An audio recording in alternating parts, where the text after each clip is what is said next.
যুক্তরাষ্ট্রের মিনিসোটার মিনিয়াপলিস শহরের সড়কে নেমে এসেছে লাখো মানুষ।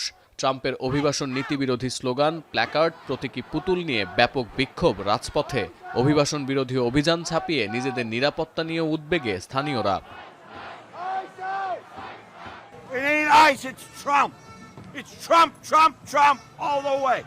I came here to show support for the good people of Minneapolis who are basically standing up to growing authoritarianism, a fascist government.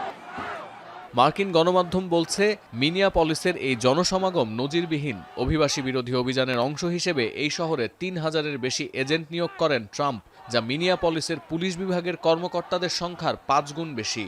এই অভিযানের জেরে ২ মার্কিন নাগরিককে হত্যা করে এই আইসি এজেন্টরা, আর সেখান থেকেই এই জনরোষের সূত্রপাত।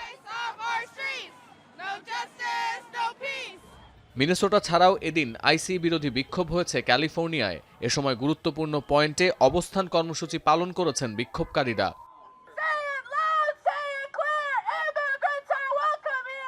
তবে এই গণ আন্দোলনের জেরে কিছুটা কোণঠাসা হয়েছে যুক্তরাষ্ট্রের ট্রাম্প প্রশাসন।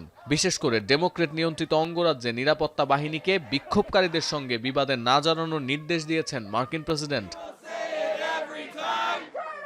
এখানেই শেষ নয়, মিনেসোটায় অভিযান চালাতে গিয়ে এক মার্কিন নাগরিককে আটক করে আইসিই। হেফাজতে নেওয়া হয় তার 5 বছরের শিশুকে। তীব্র জনরোষ ও ডেমোক্রেট নেতাদের রোষের মুখে ওই শিশু ও তার বাবাকে ছেড়ে দিতে নির্দেশ দিয়েছেন আদালত। এছাড়া এফবিআইকে মিনিয়াপলিসে আইসির গুলিতে নিহত মার্কিন নাগরিককে হত্যার তদন্তের ভার দিয়েছেন homeland security secretary Kristi Noem. সতীর্থ কর্মকার, এখন বিশ্ব।